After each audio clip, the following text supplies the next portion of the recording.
दो जगह पर शौहर को कभी भी अकेला मत छोड़ना। नंबर 1, जब शौहर पर गुर्बत आए तो उसका साथ कभी मत छोड़ना।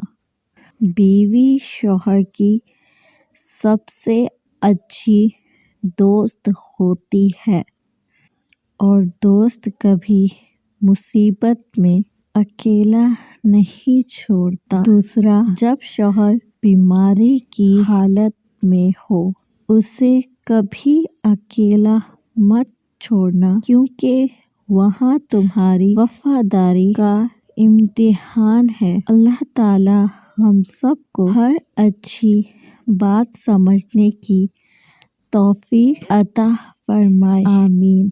दोस्तों, आपको हमारी वीडियो कैसी लगी?